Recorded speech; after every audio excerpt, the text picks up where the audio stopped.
Hey guys, and welcome to Outskirts Overland. Um, so yeah, man, been a week. I've been off schedule all week, so I've been thinking, I just been off schedule all week. So I'm sorry, guys, and hopefully just get back on it. No, you're good. I'm dropping my daughter off at school, and people are like walking by and doing all kinds of stuff here. So okay, here we go. Okay, so Memorial Day weekend, which is exciting coming up. Long weekend. It's also kids are getting out of school on Friday, so it's my kid's last day at school on Friday. So summer also starts this weekend, so that's real exciting. I mean, for them too, because then it's summer and that opens up a lot of stuff for them as far as activities we can do and camping because they're not missing school. I can take them out on a freaking Wednesday if I want to because it doesn't matter. But anyhow, if you guys are listening, go ahead and give the podcast a rating and a review. It doesn't have to be on Apple. Go ahead and give the podcast a rating or review on Spotify or Amazon Podcasts or what's the other one? I don't even know. There's a few different ones like Pod Connect, or if you're on YouTube listening to this, go ahead and leave a comment or something. I appreciate it. Facebook, I also put it out on Facebook. Leave a comment there. I appreciate you, Jared. You left a comment on Facebook on my last podcast. I appreciate you. Um, just say something to me somewhere. It's not like I'm trying to fix some algorithm. I'm just trying to make sure people are listening. It doesn't have a whole lot to do with where it's at. So, anyways, appreciate you guys. Today is National Bitcoin Pizza Day. That's like way down the list of things it is today, but I find that interesting. So that means today is the anniversary of the guy that first used Bitcoin to buy a pizza. It was the first time that somebody exchanged Bitcoin for commerce reasons. And the reason I think that's cool is because I was in the military when this happened, and it was like this really novel thing, like, oh, this digital currency thing. And I'm not a Bitcoin person. Um, I just think it's interesting that it actually came to be. So today's the anniversary of the time the first Bitcoin was exchanged for a product, and it was a pizza. And I don't know the statistics, but the Bitcoin that was used to pay for like the $16 worth of pizza is worth like some odd millions of dollars now. If you were to like if it was today and that amount of Bitcoin was being traded. So that's kind of a crazy story. Welcome to Charlie's knows weird stuff. But it was on my holiday calendar, so I was like, oh, I kind of like that. I didn't know today was the anniversary, but that's super cool. So I was pretty excited about that. Uh, so yeah, that was exciting. I've had a couple people reach out to me with subjects. Um, One of which was the Wii Boost. So if you guys don't know, and I'll cover probably both subjects that were recommended just because I probably have time for it. But if you guys don't know, I got a Wii Boost from Wii Boost, the Reach Overland or Overland Reach, because I did a podcast last year at some point about how I need something that'll work, and I don't know if it's Starlink, and I don't know if it's Wii Boost, and I don't know if it's a hotspot, but I know I need something that actually works. And I commented on that podcast, I'd really like it to be a Wii Boost because a Wii Boost is something that just works. It doesn't require subscription or service or anything. It's just a cell booster. You don't have to log into it. Nobody has to log into it. It just works. Like if you're close enough to it, your signal's boosted. So somebody asked me to talk about it because I had talked about it previously and they had got one based on my podcast. So I'll start off by saying WeBoost is actually the single only sponsor affiliate that the podcast has. And I have no, like, I don't talk about it a ton. I was like, again, today I was asked to talk about it. So, anyways, if you guys want to buy a WeBoost, you can use the code Outskirts5, and it'll save you some money. Um, I don't, I don't think I get anything for that. Maybe I do. I don't think I get anything, but it's just because they sent me one. Like I got one for free, so I think that's kind of where that's what I got, you know. But it'll save you guys a little money. 5%'s not a lot, but it'll save you guys some money. So, anyways, WeBoost. Now, I know you guys on this podcast know I talk a lot about overlanding, but I talk about how overlanding stuff is practical. Why I like the WeBoost, and you guys will even actually notice this on the podcast. I don't have a WeBoost in the Subaru, and I'm in the Subaru right now. And you'll notice that the audio kind of goes in and out in the Subaru because signal might drop. When I'm in the truck, it never does, and that's because of the WeBoost. The WeBoost keeps the signal strong enough to keep transmitting. So, like, for me, does it work out in the backcountry? Absolutely, it does. But for me, why I like it is why I like it the most is because I live out in the country and sometimes I'm on a phone call or doing the podcast, and where a call would previously drop, I don't drop calls now. So I like that really the most. I'm not on Instagram with it, but like it'll keep me on a phone call. So, and again, this is why I think the people that have bought it based on my recommendation bought it because maybe they are in a truck for work, or maybe they're, maybe they do some agricultural or, farm insurance or something. They're out in rural areas all the time and they don't have signal.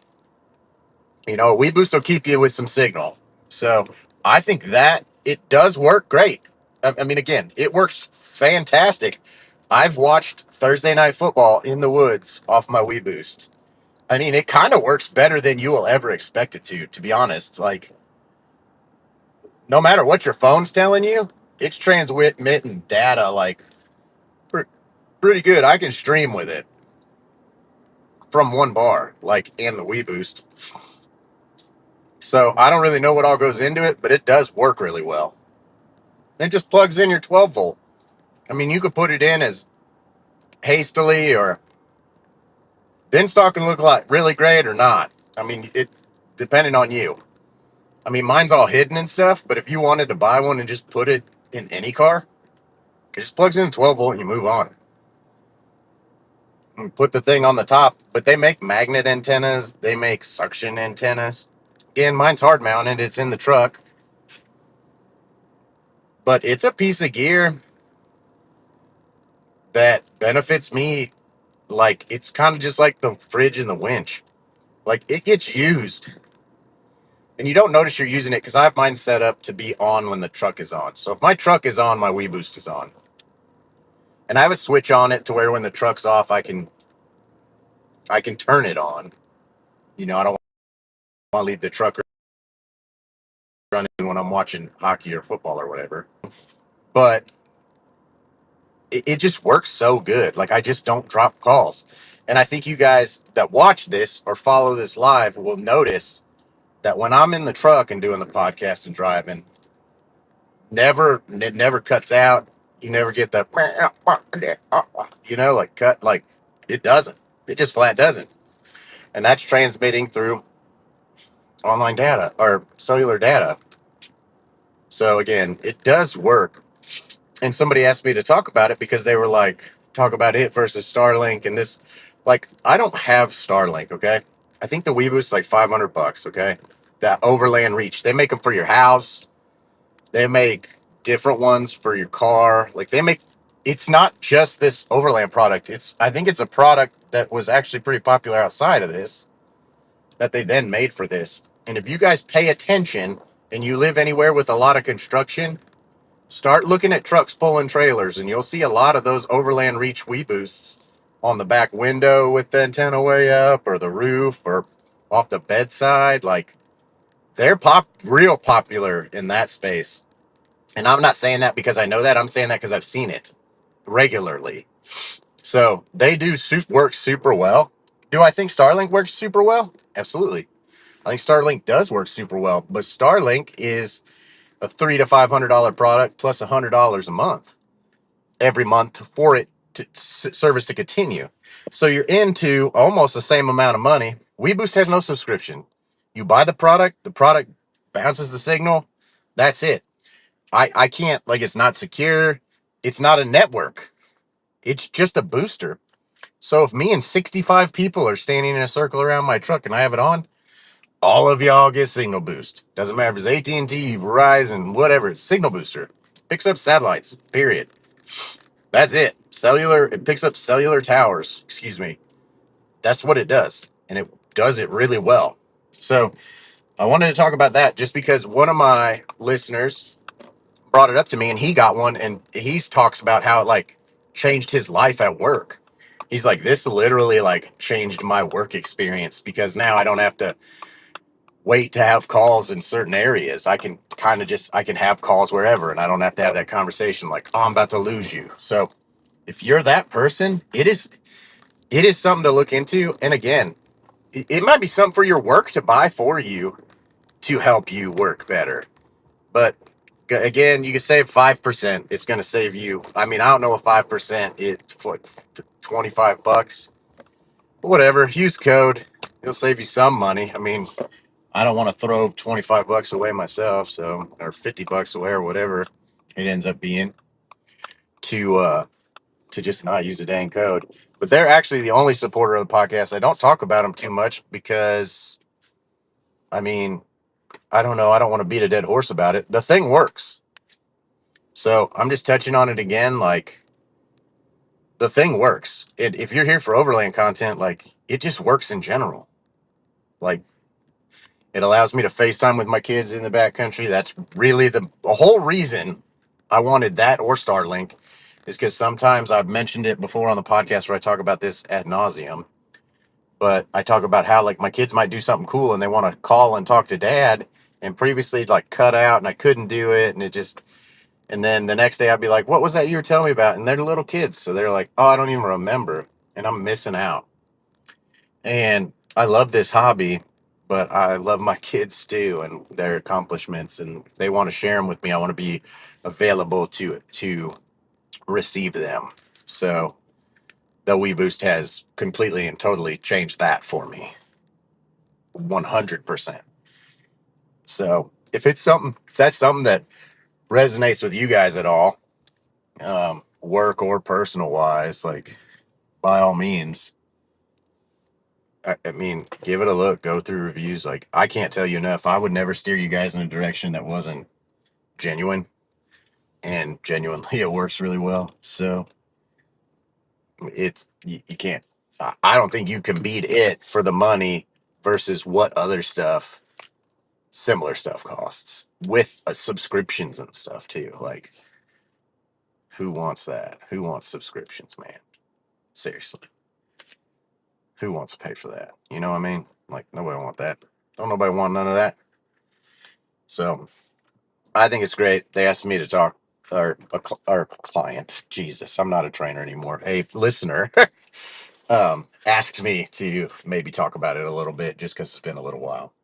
Because I mean, again, I think it changed his life pretty considerably, substantially, whatever you want to say. Um, the other topic I got was seasons, like popular seasons for overlanding. And I had a discussion with a listener about this. This wasn't just like a topic, it was a discussion because he likes, he said, like popular seasons, summer, I believe. And he'll message me, he'll listen to this, he'll message me if I'm incorrect. But either way, we were talking about seasons that are popular and how some people like cooler, like some people don't like cooler months and then they like to go in the summer months. And I told him I think so just discussing this, I think more people go in the winter than actually go in the summer. Now that diesel heaters are so popular, and I mean in sleeping bags and stuff. If it is 100 degrees, more people don't go than if it's 10 degrees. In my experience, people would rather be in the cold around a fire bundled up than in the heat sweating. So we were just talking about it, and I was like, I mean, that's just my experience. If it's that hot and you can get around water, maybe that changes the changes it. But nonetheless, I think that I see the least amount of people in July and August. myself. It's dry, it's hot, it's dusty, it's gross because you're sweating and dusty, and that's gross. Again, leave me a comment. Let me know what you think. But that's my experience. I go in all of the, I go in all of the times. I don't go, one more than the other. I dislike sand, but that's not seasonal. I dislike rain. That's spring pretty typically. But that's what I was saying too. He was saying that he thinks maybe spring's even more popular, and I said a lot of people avoid the severe weather. And where we're at, there's severe weather. Maybe where you're at, there might not be severe weather in the spring, so that might be popular. So it's going to be geographical too.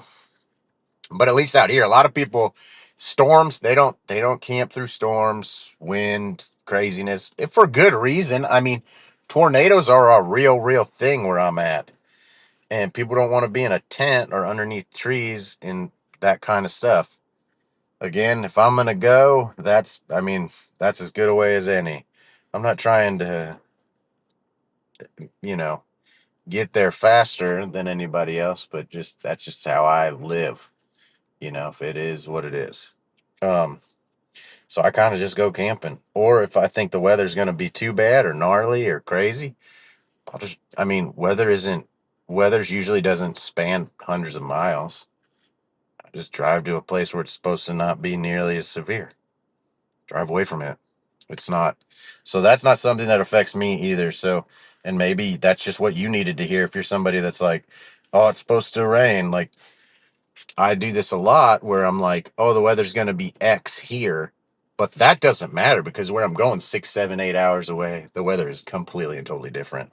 So it's a weird thing to look at the weather, knowing what it's going to do at your house, and then what it's going to do where you're at. A perfect example is, I went to Kansas a couple months ago, and although it was extremely windy in Kansas, the severeness of the weather was the wind. Here at home at my house, there was like 3 tornadoes. So I actually took off work that Friday to get to Kansas earlier because I didn't want to be here in the severe weather. I wanted to leave to Kansas to be away from the severe weather. So that's something I even do. Like sometimes I'm avoiding it at home and going camping elsewhere. To be completely honest, like that's something that I do, and maybe if that's not in your thought process now, potentially now it is. So that's something that I think of and I do whenever whenever that's occurring. But I think fall is the most to cut to the chase. I think fall is the most popular time. September, October are the most popular times for people to go camping. In my opinion, is everybody free in the summer? Yes. Do people go floating in the summer? Yes. Do people go fishing? Yes. Do all those things occur? Yes, they do. Do I think people stay outside overnight much? No. Maybe a night, maybe two, talk about how bad it was, but they're not consistently doing it, in my opinion. I think summer's the worst. I've Winter camping has become so much more prevalent, at least in my area, now that diesel heaters are like $100. Because you can just get a diesel heater. I mean, and heat your space. I mean, even if it doesn't heat your space, great. It's heating it many degrees above what the outside temperature is. Not too many people are intense, just, you know, sucking it up anymore. Because the diesel heater's cheap, dude. $100. Heck, you can probably find them cheaper than $100 now. And yeah, so I mean, and they make gasoline ones now too, which interests me. But they do make gasoline ones. I guess gear guy Charlie here. They make gasoline ones that aren't like versus diesel ones now. They look just like the diesel ones. They just run on gas. And that's interesting to me. I don't know what they cost because I have a diesel one and I put it in a case and it's a whole deal and I don't want to buy I don't want to do that all over again. So I just carry diesel. But I could see the benefit to carrying twice as much gas and having a gas one so I could fill the truck or the heater or run a line from the gas tank to the heater. I like my heater being mobile, but nonetheless, you could do that if that's your jam. So the gas ones interest me a lot.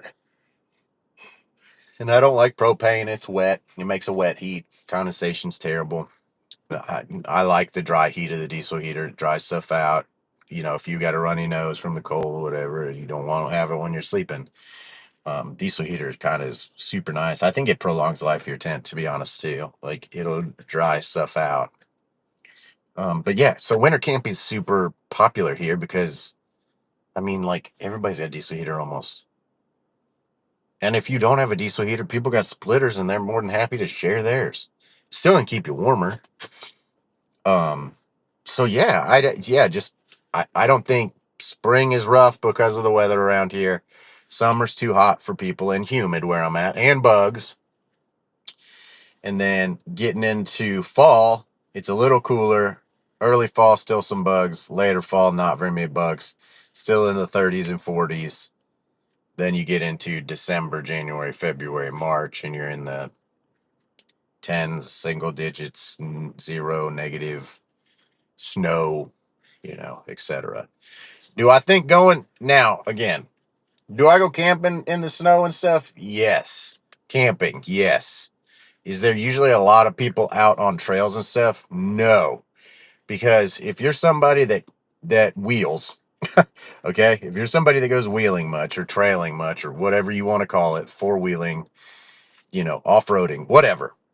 Snow is an entirely different animal. Ice is an entire like that is like some people are like, "Oh, it's like mud." It is not like mud. It is not like mud. You can power through mud. Okay? Like mud is I think mud is a lot more predictable than snow. Cuz you can hit the brakes in the mud and you're not going to end up in a ditch. Right? Most of the time, you're not sliding that far. I don't think like if the whole place was mud, if we got like mudded on, but when you get snowed on, everything's slick, like everywhere. So just do I go in the snow? Yes, I do. I do. But it is good to know that is just a different beast. That's not mud. That's not dirt. That's not sand. Snow is its own whole beast. And, the only way you're going to get better at anything, I talk about it, go, try it out, play within play within your capabilities, get a little bit of a feel for it. But snow is definitely a completely and totally different beast. Tires matter, pressures matter. I mean, horsepower matters quite a bit. Like, I have these bigger gears in the truck, and I think it's going to wheel worse in the snow because it's going to put more power to the wheels faster. I do think it'll wheel in the snow worse. When it was lower geared and it doesn't have a lot of power, it was a little bit, it took a little more for them to spin out of control. So I think in the snow, that was super beneficial, really. And ice and different things. Now essentially I've created a mechanical torque. Like it's increased my torque mechanically without increasing horsepower. The power gets to the wheels at a different rate. So I think it's going to make a big difference in how my truck snow wheels. So I'm going to have to relearn that all this year. Lockers don't matter in the snow. Like there's not a lot that makes a big difference except your skill level. The snow is just like sometimes hitting the brakes in the snow is worse than hitting the gas. And sometimes you want to turn into stuff instead of trying to turn away from it. It's just a learning curve to snow. Um, so I do think people go camping in the winter. I don't know a lot of people go out in the backcountry in the snow. But I still go camping. I mean, I don't always go wheeling. Like freezing rain gets heavy on stuff, your awnings, your tent struts, doors freeze shut. Like these are all things that I've loosely talked about. Like my awning got a rip from freezing rain getting in the awning and like just weighing it down too much. Like, and I talked about, well, maybe that was on Benji's podcast. I think I talked about it here too, but like it rained and then it froze and water pools and awnings and the frozen water, it didn't run off or anything because it froze. And then my awning ripped at a corner. And I was talking about how my awning is a good awning, but it's not a great awning, and I'm an extreme user and sometimes stuff isn't made for that. So I'm not going to touch on that. That's probably a whole nother podcast, but like Yeah, be aware of your gear too. If you are a tradition, like if you are a true 4 season camper, like pay attention to your gear for the weather that's hard on it. Sun can wear stuff out. Make sure you're using your Nick Wax products to keep your stuff UV protected. There's solar protector and stuff. Washing your stuff because sun will tear it up. The dust will dry it out.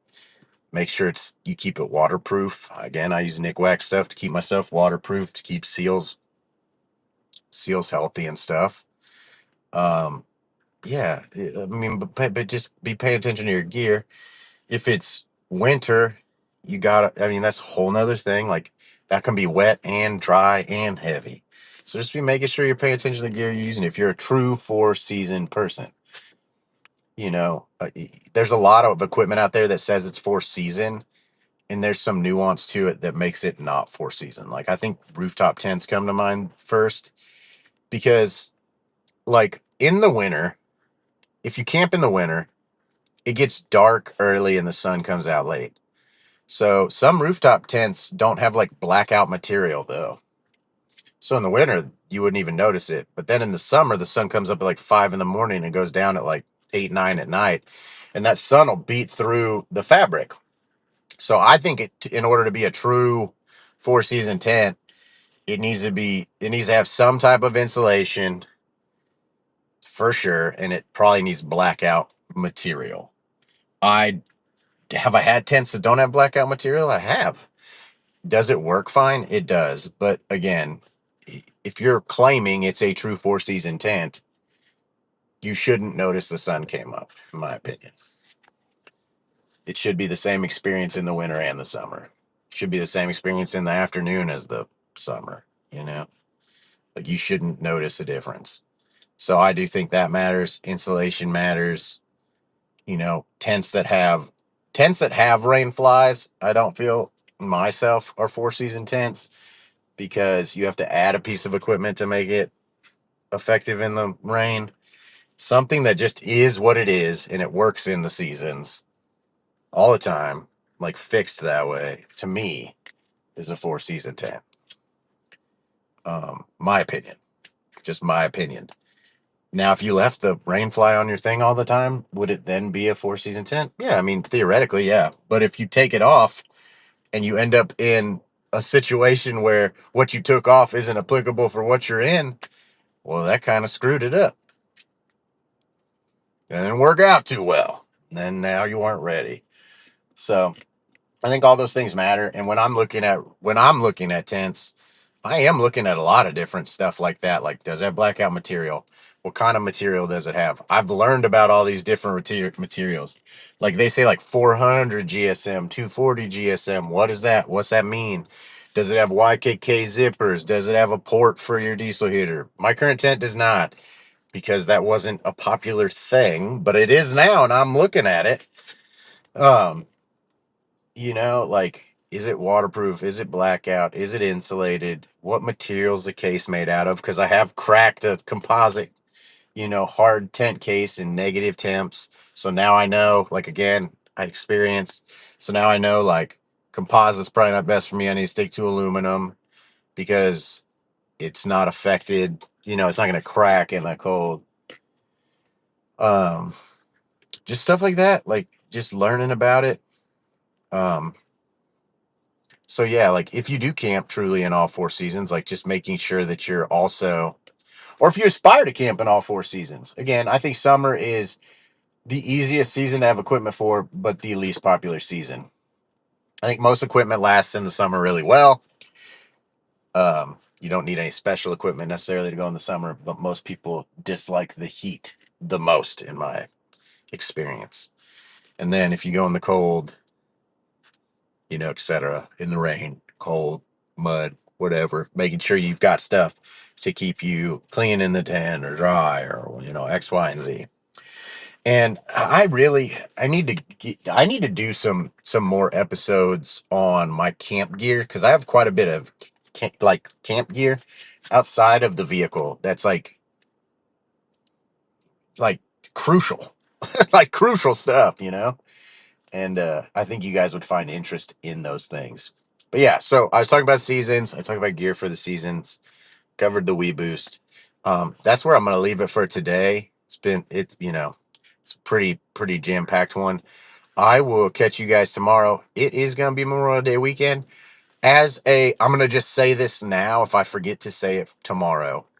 As a disabled veteran and a combat veteran and someone who has lost friends um, due to combat, Memorial Day, I will not be putting out a podcast. I will observe Memorial Day as a holiday with the podcast. I really believe that everybody should be living that day, not only in remembrance, but doing something that you really like doing, because there's a lot of people that were very young and never got to do something they wanted to do again because they lost their life serving the country, and whether or not that's what they wanted to do, I wanted to do that too, but they're never going to go swimming again. They're never going to go camping again. They're never going to go to the park again. They're never going to see their kids again. Like just think about what's important on Monday and make sure you guys utilize that the best you can. That's just advice. It is an extremely close, like that holiday hits real close to home for me. I don't talk about it a lot, but I've lost some really, really close friends, at 21, 22 years old. And just now being older and, being one that made it, I've done a lot since then. And they never got a chance to, you don't know if they would have been successful or not, or, married, their kids grew up, where they live, what's going on, what career they would end up with, would they stay in the military or not. Like, just like it's hard to conceptualize. Like, I think people talk about losing children, and when you lose a friend that young and they really haven't done anything in their life and you live on, it really, like, every year I get down the road with Memorial Day, it hits harder because I try to, like, I do myself reflect on, like, what did I do in the last year? And at this point, it's been 15 years. Like, in the last every year for 15 years, what have I done that they never even got to do? And that just, guys, that stinks. So the best way to honor it, in my opinion, is to, do something you truly love, whether it's woodwork, like do something for you that you love, or with your family that you love, that you don't get to do all the time, because time is very, very, very valuable and you just don't know. Like, although I lost my friends in combat, I mean, I've lost friends since then to different factors: car wrecks, suicide, motorcycle wrecks, you know, just all kinds of stuff. And like, and really, you think, like, it's just a holiday that makes you think about that. Like, I've done a lot since that stuff happened, and like, they never will get to. And like, it really makes you just sit and kind of appreciate, like, it even almost makes me appreciate, like, butting heads with my kids because I'm here to do it.